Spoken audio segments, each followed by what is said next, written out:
first reason I use Procreate is like a facet of my job. I use it for my school job, which I do graphic design illustration for. The parameters of that job were to use Procreate.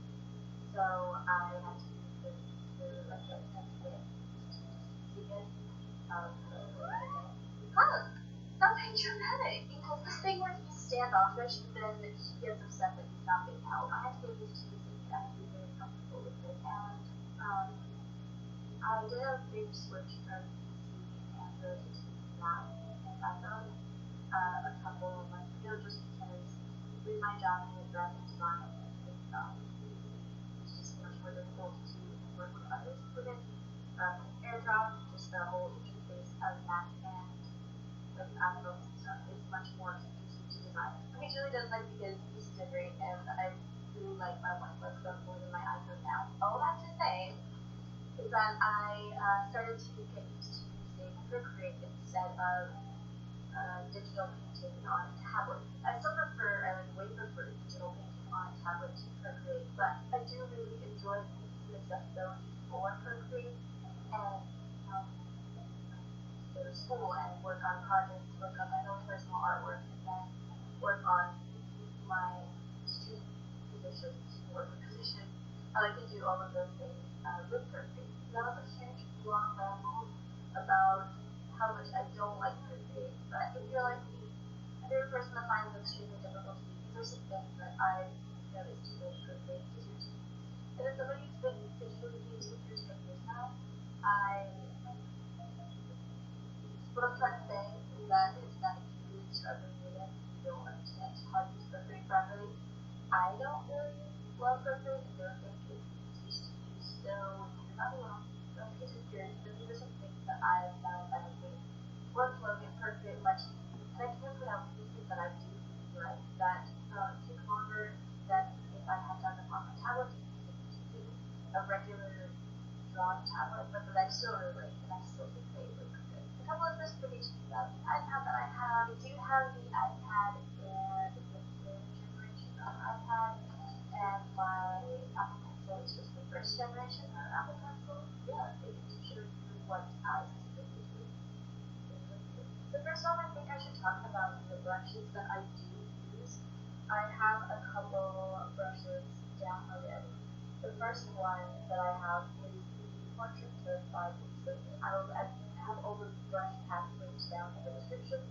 She has incredible Procreate music, and so I was started with, what the heck, I'll try out her brushes. And truth be told, I guess I just don't have a similar workflow, so I very rarely use these brushes. Whenever I do use them, I will use maybe the smooth shading or the smooth under very smooth line, those ones. I'll try to use them occasionally, but it really does not work for my workflow. However, you might be really interested in them. She has them in pages and she makes them work. The second pack that I have downloaded is the ShayJay pack. I do like this, but I do think I use this pack more for work. It has a more like textured appearance look to it. For work, I do make more not abstract specifically, but definitely not this girly style of artwork. I do a lot more like character concepts and environmental themes, and so I do use more textured brushes. So the ShayJay pack is really good for that. It has a bunch of like more fun textured brushes. And then the two brush packs that I use the most, the ones that I downloaded, are the dry texture brushes, which I'll use the texture pencil, the vintage inker.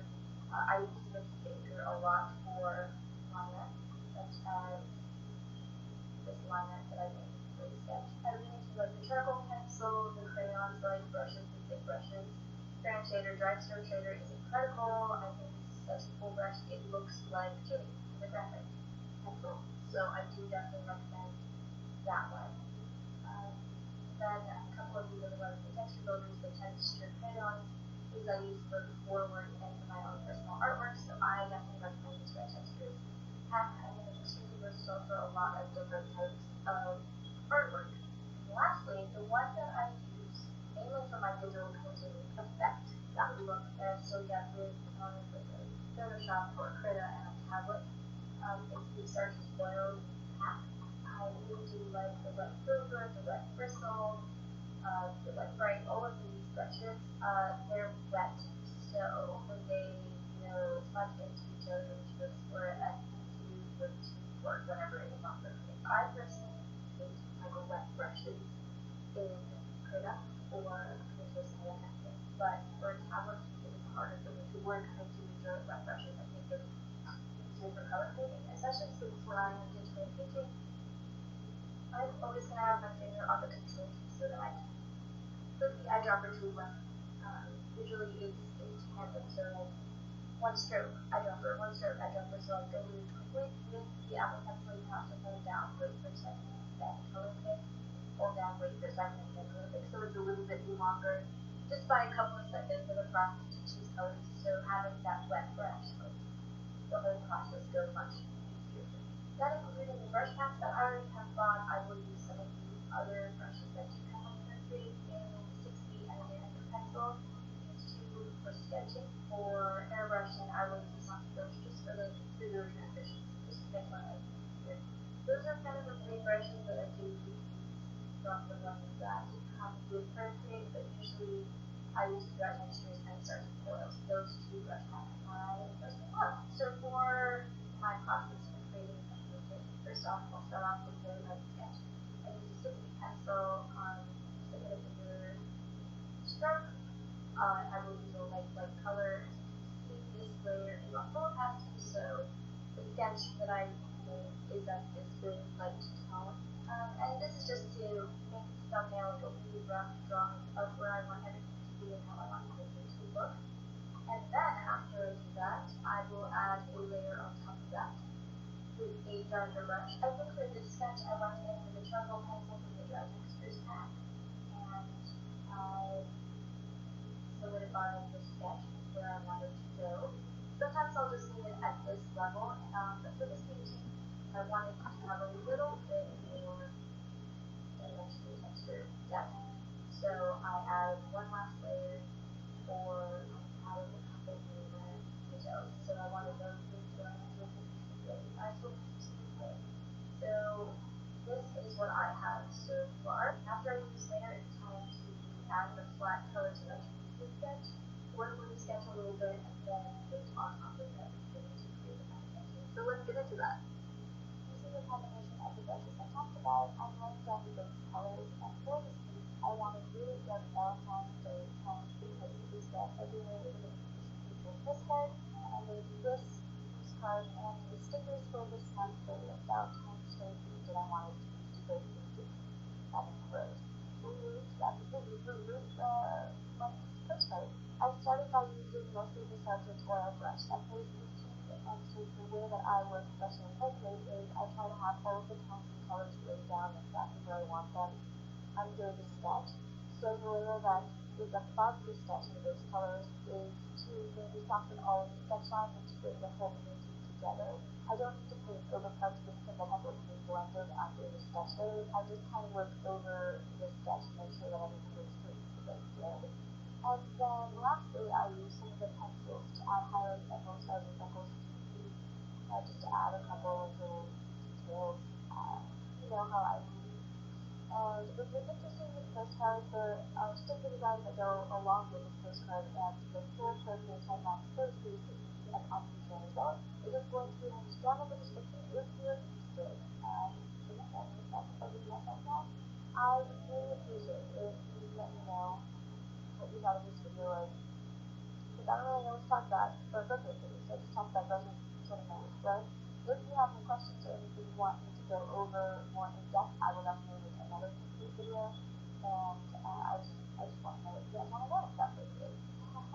Lastly, I have a really nice picture over the video, but as you can see, the final drawing straight out of Procreate is really easy and not too tricky. So what I do afterwards is I'll open up Vista, and I have a preset that I made specifically that has like green, and it's a little bit warmer, brings down the highlights and the shadows, and it's just really easy. So I add that over and that is the final result. And lastly, my highest reward here is to get a visual sketch from me in addition to the postcard stickers and all of the other rewards. So if you're interested, I have that go down in the description and check it out. Thank you so much for watching. And I'm starting. Oh my gosh, I can say it again. I'm getting up videos every single week. That was not the case for 2 years, but then I've been on YouTube for a while. I used to post regularly every single week for like 2 or 3 years, and then college happened. But now I'm just posting videos every single week. It's so exciting. So you can subscribe and click the notification bell if you want to or see videos. Thank you so much for watching. I'll talk to you in another video. Bye.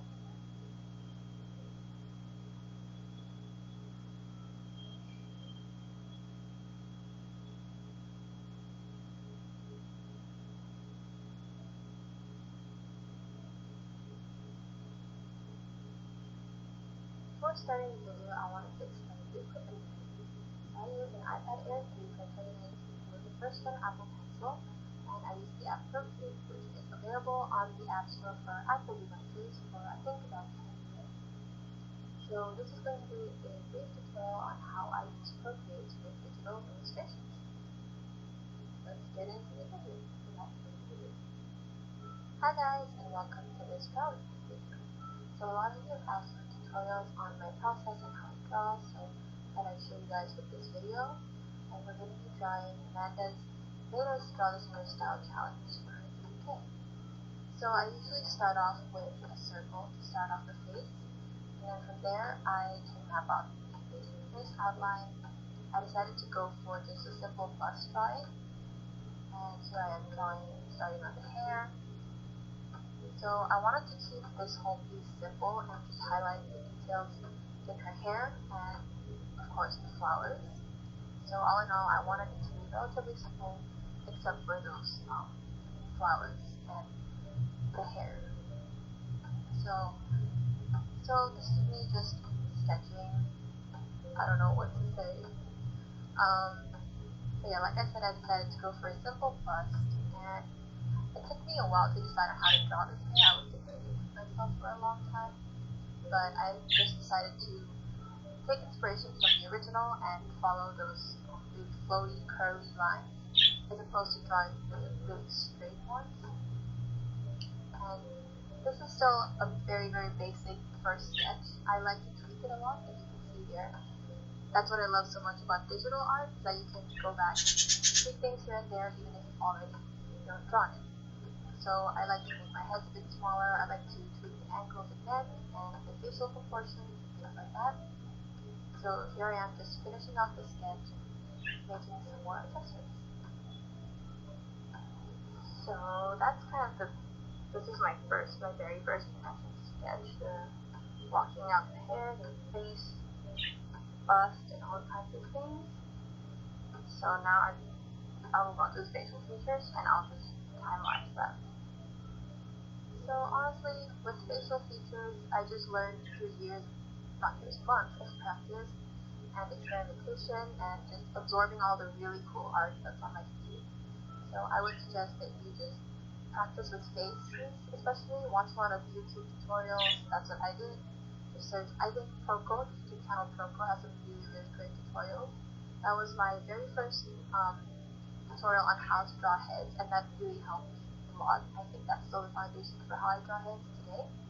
And the rest of it just came with practice, finding my own style, and just seeing what I liked and what I didn't like. And over time, my hands just sort of naturally, became proficient in drawing faces. And so this is me just flipping the canvas, because that's really important for me to see what looks funny and if I, done anything wrong, because I don't have like a professional or anything, education in art or anatomy or anything, so I just learn as I go.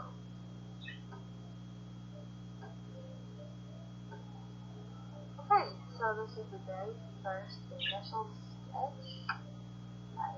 This is kind of where I play around with what ideas I want. I kind of want to make her like a mystical forest fairy type of girl. She already gives off, the vibe. So I added like these, swirly things that are going to be like leaves. We shall see. So I usually like to start off the sketch small and then enlarge it. So here I just did that, and now I'm about to do color base. So for this, I just pick rough colors. I don't pay attention to the neatness at all, and I generally like to use a larger brush to cover more area. So I do the skin, I do the hair, and the bust. And to do this, I used to just color drop from the picture, but now I've learned enough to tweak it a little bit to my own liking. I love using warm colors, and I don't really like cool tones just yet. So that's what I did. I turned her into more of a blonde than like a platinum blonde. Like I turned her hair more yellow, and I also picked like a green that was leaning more towards yellow than towards the blue side. I think this just came with experience and practice, to be honest, and just preference, personal preference. So this is me still tweaking her hair. That's the beauty of the color test. You see the conceptual idea and not not to be too focused on the details. So it takes kind of a while, especially if the shade is something this light. And I like doing light backgrounds, so I would have to find my contrast.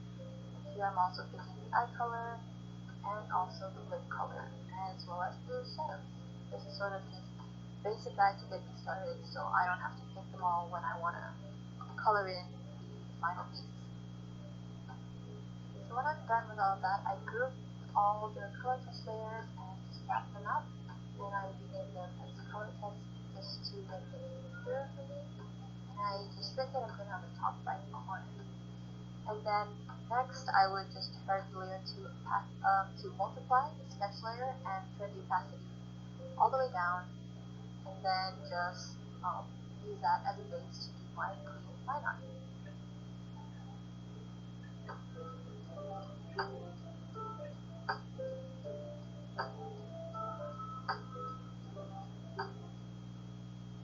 Once clean line art is done, I then take that layer and the previous layer, the rough sketch, and still keep it visible and keep the opacity still to a minimum. I just merge those together just to give it more depth. Because I find that clean line art alone looks really, I don't know, it's really weird to me. So I prefer working with both. And here I am just making some more adjustments, and I decided that her neck area looked kind of awkward, so I added in another curl of hair to make it just look a bit more like. So now that the clean line art is done, we can start with color. I always turn down the sketch layer and do all my coloring on top of it just so I can see what I'm doing better. And I always start off with the skin as the layer at the most bottom for me. And I always use chalk brush. Procreate is my favorite brush of all time. I always use it. I think it's become a signature part of my art style and how my art looks. So I do the skin first, and then I go with the hair on top, and then the dress in the middle. So once all those base layers are done, I turn the sketch layer even more low opacity, and I start to do the shadows, as you can see here, collarbones, neck, and then I just start mapping out the basic features, eyes, eyelids, eyebrows, all those other things. I like to keep my rendering, I like to jump around with my rendering. I like to do a little bit of each at a time. So I always start with the face, as you can see. I always start with the face, the skin first. It's become kind of a soothing procedure for me. So here I am just doing the lids, the eyeliner. I love doing this. It's so soothing, so therapeutic. And I added lashes to it as well. And then I always do lids and eyebrows and lips on the same layer, just to save layer usage. And her eyes from the photo were multicolored, so here I am just deciding to go with pale pink for now.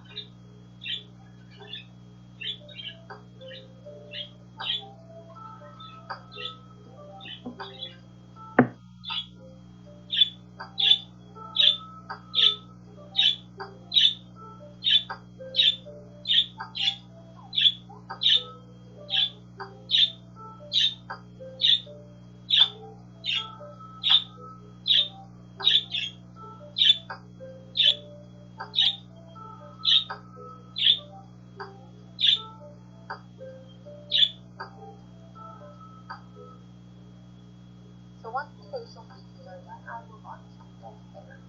And I always add a clipping mask for all the rendering I do to base layer. And with hair, I generally have three main parts to it. I always start with adding the shadows, as you can see here. So at the hairline, at the part of the hair where it sort of has volume at the front, and also just to add dimension to it. So that's always the first thing that I do.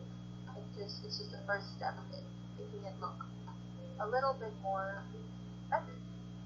And again, I learned this through just trial and error. I followed a lot of tutorials. I subscribed to Sarah Faber's Patreon, which taught me a lot. But the rest of it, I picked up from just really studying other artists' work and seeing how exactly they did each individual stroke, and not just looking at the whole piece of art as a whole, studying really all the little things they did to make it that way. So after that, I add these strands to give it a little bit more depth, and I use a lighter shade than the shade that I used for the first part of the shadow. Again, I use really curly, flowy lines. I wanted to give that lively feeling to the hair, and also use it to add more subtle shadows, which are actually, I discovered, the key to making hair look rendered, if you know what I mean. Like, that's what gives it life, personally. So I do all that, and the trick is I found to use a darker shade than the base layer, but also not a shade that is too dark. So just a tiny bit of that. After I do those two shadow layers, I then go in with the highlight layer, which I haven't done here, but I'll talk about it. So I do the highlight layer. I generally just color pick the base layer again, and then I take a lighter color, just a little bit lighter, and then I just add the light that bounces off her hair.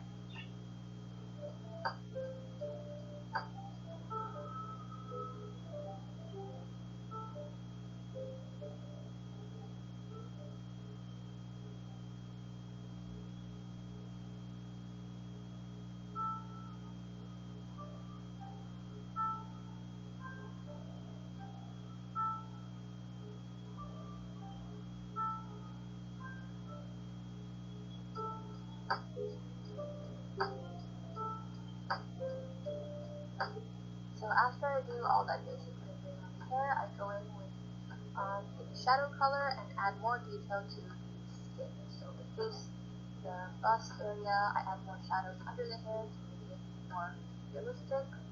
And this is also where I like to add shadows to the face, like the eyelids, and where I'm just adding detail in the skin around the clothes area. And after this, I like to go into the face, adding shadows under her fringe and also her eyelids. And then I also had shadows in her ear area, right up below her hair. And also I had blush. I used a sort of softer brush than the top one because it's blush. So I just pick one and I choose sort of darker basic shade with nothing too dark on her skin tone.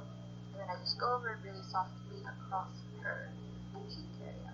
And that's one of the touches that I feel adds, that extra, that makes a drawing look really beautiful. It's the Moving on to her clothes, I just used one layer for her top.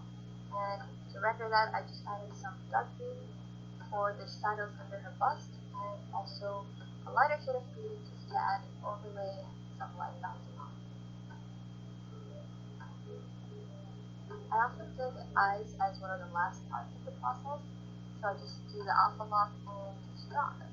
And as you can see from the photo earlier, her eyes were multicolored, but I just decided to go with this sort of pinkish green floral spring kind of theme.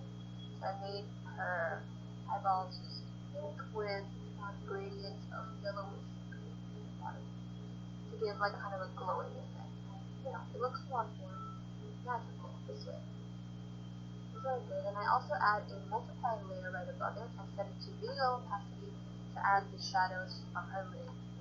And I move on to her lips. I just add a darker color on the top because that's how I always render lips, and a light lighter color to highlight the flower.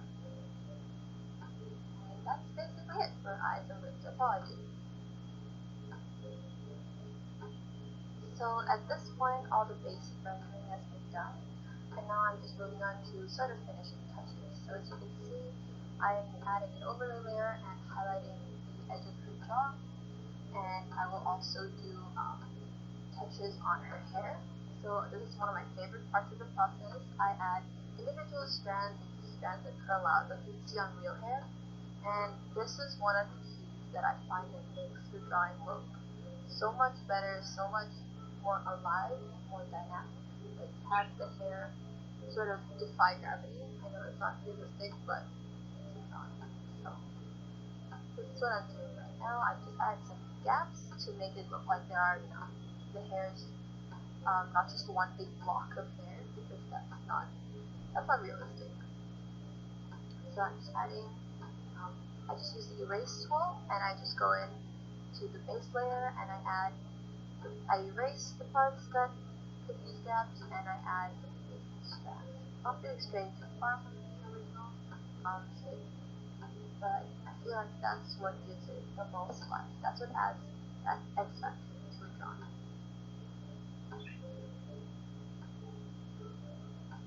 Once the finishing touches to the hair are done, it's time for the final step, which are the flowers. So there's not really much to this. I just look at the reference picture, roughly pick my own palette, and start adding the flowers where they would be on my version of the drawing. And as you can see, I don't really put that much detail into them. I just kind of draw the big shape of the flower, and that's because I don't really pay much attention to extreme details and the small things like this. I prefer the conceptual idea of the drawing. So I'll just add, blobs that look like flowers. To me, that looks fun. And I find that the texture of the brush helps a lot with this. That's also why I love the top brush, because it gives it that much more detail.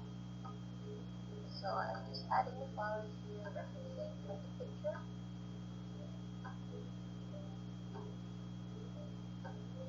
And beyond this, later I will just add a clipping mask and fill in some darker shades to give it a little bit more depth, but beyond that, that's really all I do for the flowers.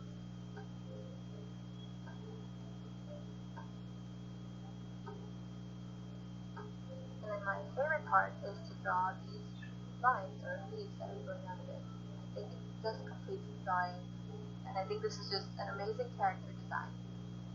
So I really enjoy drawing these vines to complete the whole look.